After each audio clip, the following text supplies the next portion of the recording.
kwentong ito ay tungkol kay Al, isang magsasaka na walang ibang hangarin kundi alagaan mabuti ang kanyang mga pananim, upang maibenta niya ito sa bayan. Ngunit sa kanyang pang-araw-araw na pagsasaka, hindi niya namalayan na lumalakas na pala siya sa paggawa ng kanyang pang-araw-araw na gawain. Habang nagde-deliver siya ng kanyang mga gulay at prutas, biglang may lumitaw na dragon.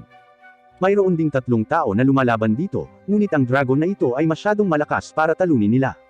Kaya naisipan ng magsasaka na kunin ang atensyon ng dragon sa pamamagitan ng paghagis ng kinakain niyang carrot. Hindi niya akalain na magiging ganito kalakas at mapapasabog ang dragon. Nakita ng 3 tao ang nangyari sa dragon, at nagtaka kung sino ang gumawa ng pag-atake. Mabilis na umalis si Al upang maiwasang mahuli, at nagpatuloy sa kanyang paglalakbay sa bayan. Nang papasok na sana siya sa bayan, nakita niya ang isang lalaking nakasakay sa kabayo at nagmamadaling patungo sa kanyang direksyon. Ang lalaking ito ay may dalang babae, sumisigaw ng tulong. Naisip niya na dinukot ang babae kaya mabilis niya itong nailigtas. Napilitang lumaban ang abductor, at sinubukang bawiin ang babae, ngunit hindi siya nagtagumpay. Madali siyang napatumba ni Al, at nagpasalamat sa kanya ang babaeng iniligtas niya.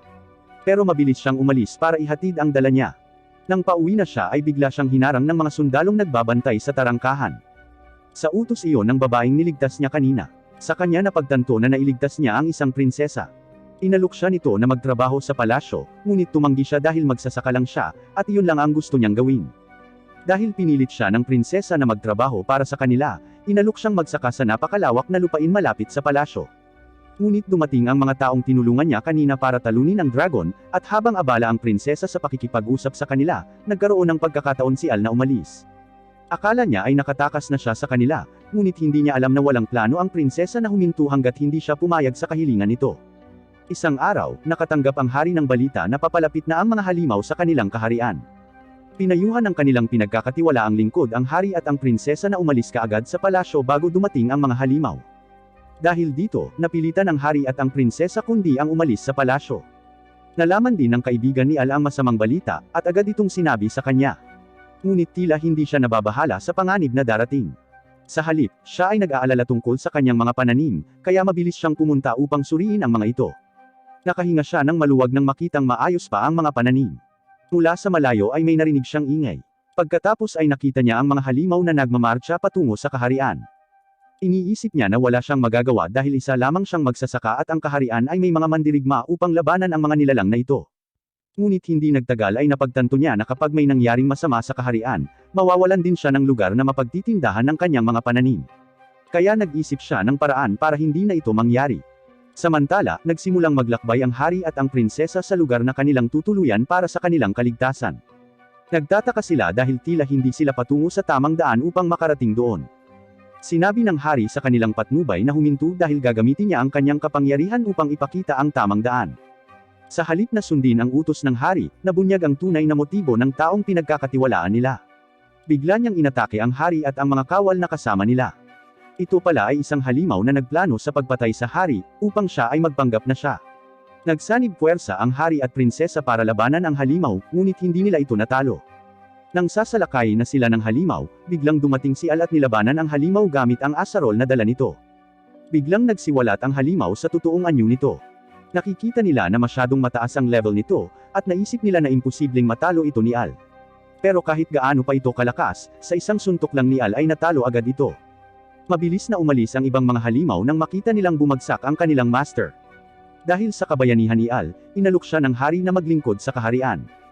Ang hari ay handang mag-alok sa kanya ng mataas na posisyon na gusto niya. Pero tinanggihan pa rin ito ni Al dahil gusto lang niyang maging isang simpleng magsasaka. Pero nakaisip na ng paraan ang prinsesa para mahikayat siya. Inalok niya siya ng isang malaking lupain para sa kanyang pagsasaka, ngunit may isang kondisyon. Dapat sumali si Al sa guild bilang isang adventurer. Dahil ayaw niyang maglingkod sa kaharian, naisip ng prinsesa na sa pamamagitan nito, matutulungan at maprotektahan ni Al ang kaharian.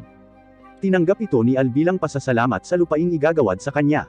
Pagkatapos, sinamahan siya ng prinsesa sa guild para opisyal na irehistro ang kanyang pangalan. Hindi niya inaasahan na malalaman niya na sikat siya doon dahil sa lahat ng ginawa niya kasama na ang pagtalo ng dragon. Para siyang instant celebrity dahil sa kanyang mga nagawa. Nakilala rin niya ang 3 adventurer na tinulungan niya sa pagtalo sa dragon, na sina Jake, Lamia, at Luke. Ipinaliwanag sa kanya ng magandang si Helen ang lahat ng dapat niyang malaman sa isang guild, at bilang isang adventurer. Bilang isang baguhang adventurer at para sa kanyang unang misyon, binigyan siya ng madaling trabaho. Maghahanap ito ng isang uri ng damo. Binigyan din siya ng balabal na magpoprotekta sa kanya kapag nakatagpo siya ng mga halimaw sa kalsada. Agad siyang umalis at nagsimulang maghanap. Nang matapos niya ito, may nakita siyang parang kaliskis. Hindi niya matukoy kung kaninong halimaw iyon, dahil wala ito sa listahan ng mga halimaw na maaaring makaharap niya sa lugar. Habang binabasa ng mabuti ang listahan, may biglang sumulpat na halimaw sa likod niya. Inatake siya nito, at mukhang ayaw niyang labanan ang babaeng halimaw. Buti na lang at dumating si Jake at agad na napatay ang halimaw. Kasama rin ni Jake sina Lamia at Luke. Bigla silang nakaramdam ng napakalakas na aura, at kasabay nito, ang mga lindol na parang may malaking bagay na naglalakad papunta sa kanila. Pagkatapos, isang malaking dragon ang lumitaw sa harap nila. Hindi man lang sila makagalaw dahil sa sobrang takot. Habang patuloy na naglalakad ang dragon, tila hindi sila nito napansin. Sinubukan ni Al na suriin ang antas ng kapangyarihan nito, at nagulat siya sa kanyang nakita. Pagbalik nila sa guild, ipinaalam nila sa guild master ang kanilang nakita. Nagbanggit sila ng posibleng pangalan para sa dragon na ito, at biglang naalala ni Helen ang isang bagay na ikinatamlay niya. Ipinakita rin ni Al ang kaliskis ng dragon na kanyang nakita. Pagkatapos ay naalala ni Helen ang trahedya na nangyari sa kanya at sa kanyang kapatid, na naging sanhi ng pagkawala ng kanyang malay. Ikinwento ng matandang babae kay Al kung paano dumating si Helen sa kanilang buhay 15 taon na ang nakalilipas, at hindi sila nagdalawang isip na ampunan siya.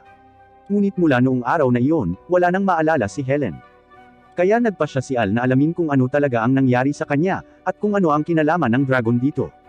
Nagsimula siyang magsaliksik tungkol sa dragon, at gusto niyang malaman ang lahat ng mga nakakatakot na pangyayari na nangyari 15 taon na ang nakakaraan.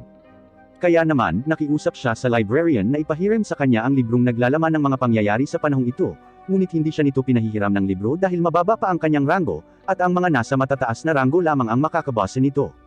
Biglang dumating ang prinsesa na ikinagulat nilang dalawa.